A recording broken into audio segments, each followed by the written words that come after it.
What's up? How are we doing? We're gonna stream a little bit of Vibes TCG because I played it the other day. I bought the pack, right, at the Toronto Sports Card Expo. Going through them, it was like, all right, these are cool cards and they look awesome. But like getting through and like actually playing the game creates like somewhat of like a meaningful connection to the games. I wanted to start off and do the tutorial again. Hi, my name is Baron Fish Pockets, the Baron, which is also in League of Legends, and I'll be your guide to this Vibes tutorial. Before we start the game, let's play a game of rock, paper, scissors to determine who goes first. And it's sort of funny that they have like a band character where they use that as rock. Looks like you win. You'll go first and you start with me on your side of the board. I'll tell you more later about my role in the game. To start, each player draws 5 cards at the beginning of a game. At the start of the game, you may choose any number of cards from your hand to put on the bottom of your deck and redraw that many cards. For this tutorial, select a Mulligan Pleepum who stands alone. And this is where I had infinite problems when I went from the tutorial to play like the actual game, because I realized this bottom layer is like how you play a card, similar to like a land card in Magic the Gathering, but it's a little different. Now the game begins. At the start of your turn, you always draw a card. Drawn. Drag a card to this area and play it face down as a rod. So this shows up in the tutorial, but I feel like when you're in the actual game, it makes 0 sense that you're supposed to do this.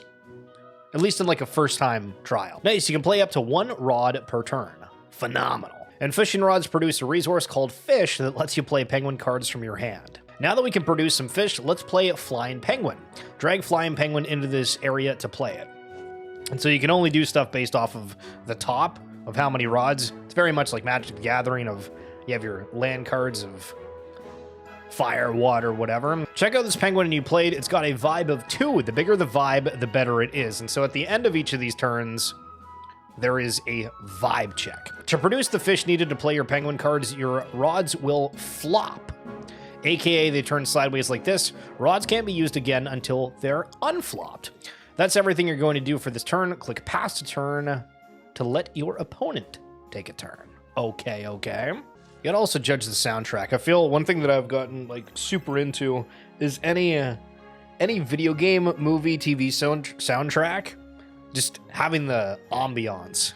That's the thing. Now that both players have taken their turns, we go to the action time phase. During action time, players can play action cards in their hand or use abilities that say act on them. You don't have any of these yet, so pass for now. And they have no vibe cards, so of course, we get to win the vibe check. The winner of Vibe Check gets the top card of their deck put into play as a rod, and I move to their side. Getting second place in Vibe Check isn't too bad, though. The second place player draws a card.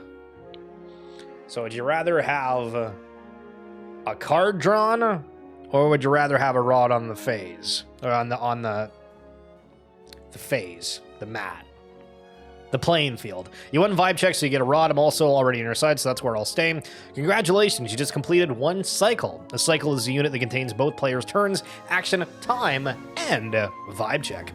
At the end of the cycle, everything unflops and we start all over. Let's go again. Let's go again, brother. You have 2 rods, so you can produce 2 fish. Let's use them to play Penguin, who might bring a +1. Drag this card into your huddle and play it. So from my understanding, is the goal is to get 15 cards on the play.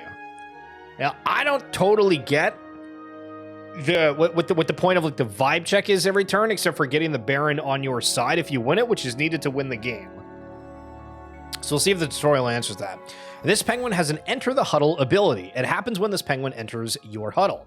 This penguin's ability lets you check the top card of your deck, and if it's a penguin with a fish cost of 2 or less, you get to put it in your hand. So on the bottom, Shy Penguin, you can only play this penguin if you played another penguin this turn. Oh, well. They're making us throw it down there, so we can't play it. But we're then going to throw the Flying Penguin, however we want, up onto the field. You can't afford to play another penguin cards in your hand, so pass the turn to your opponent. Okay. And this is where there's so much info, right? Where like you almost have to play the tutorial to like fully grasp it. But to like play these other cards, you can see like in the top left of that one, for the action card they're going to make us play, you actually have to turn and have penguins that are on the board to be able to play it. So drag your twins to the middle of the board. Boom. Choose a penguin in your huddle. It says 2 on the top, so don't we have to do 2 of them? It means you'll have to flop 2 yellow penguins. Pay 2 yellow Pudge. Okay, cool. Can we do... Yeah, there we go. There we go. Action cards are a one-time use. After action happen, they go to the ice. Cards in your ice are no longer playable. So there is like a lot of... The staging is very, very similar to like Magic Gathering with the 2 action phases. You can play another action or use an act ability here. You don't have one, so we're going to click Passola.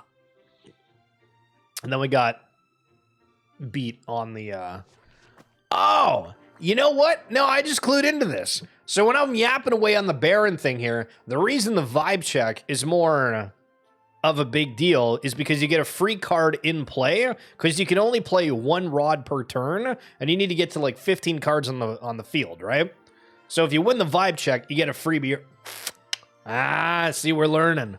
Your opponent wins vibe check because they have the unflopped penguin with the highest vibe. Remember, the winner of the vibe check gets a free rod from the top of their deck, and I will move to their side of the board. The second place prize is drawing a card, so you get to draw a card. And that's the end of cycle 2. Because I'm your opponent's side now, they take their turn first during the next cycle. Looks like your opponent is playing a supportive friend. Look at that.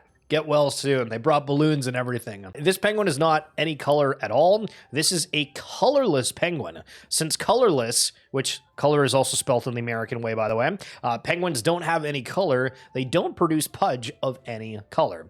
That means they can't help play actions. Supportive friend has an enter the huddle ability. It puts 2 vibe counters on a penguin when it enters the huddle. So that one is going to go up to 6, and I have nothing that can beat it. Each vibe counter increases a penguin's vibe by 1 until that penguin leaves play. It looks like your opponent is having their supportive friend put 2 vibe counters on their blossoming penguin.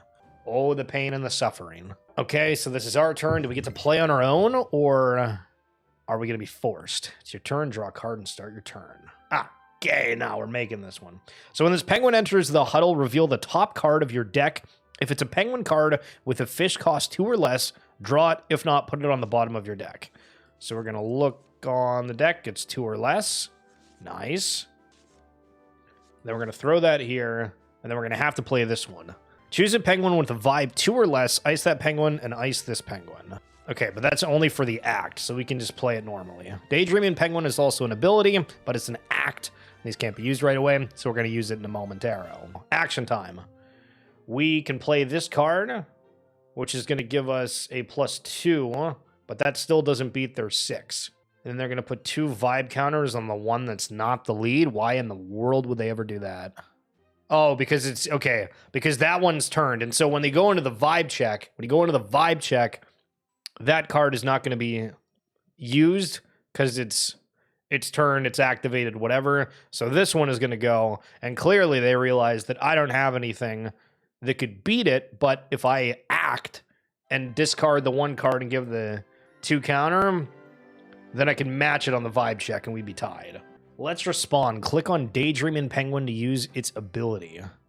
Okay. So hold on. I need to see this again. No, I'll come back. Choose a penguin with vibe 2 or less, ice that penguin, and ice this penguin. Oh, we can get... So this is like a defensive spell, if you will, where we get to toss theirs out. This is the stack. When actions or abilities are used, they go on the stack. The stack happens in reverse order in which effects were played. It's actually not too bad having second go on a turn. And then I would win the vibe check because they have something that's turned and they can't play anything. When a choice no longer makes sense by the action or act ability happens, the ability doesn't happen. That means Lost in the Sauce goes straight to your opponent's ice without any effect. After the stack happens, we're back to action time. You have no more actions or abilities to play at this time, so click pass.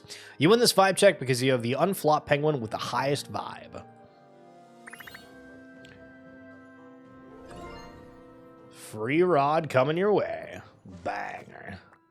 Congratulations, you're now a certified Vibes player. To win the game, you need 15 cards in play, and I must be on your side at the start of your turn. Your icon shows how many cards you have in play. So we have 9, and they have 4. Okay, so we are on our own to play whatever we want, which I guess we could just put in another one. I mean, we want to play a rod. That's pretty much what you want to do every turn, and then we just want to play penguin every turn, right? So this one would be the one that we'd try to buff if we have any cards to do that, because it's at 4, which is our highest. But we also have the ability to play another card here because we have leftover rods on the bottom. So we'll do that as well. So I don't think I'm going to win any of these vibe checks for a minute. But we're going to get to 15 cards first. And then we'll need to get the Baron back on our side.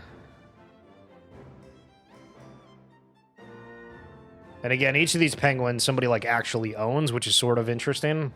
Okay, so that one enters flop. It's a 2 green. There's nothing I can do. Action phase. So I can play this one. Choose a penguin, boost its vibe by twice the number of yellow penguins in your huddle for this cycle, which we have an entire floor of that. So I guess, yeah, we'll just play it. And then we'll boost this one. Pay 4 yellow Pudge. Sure.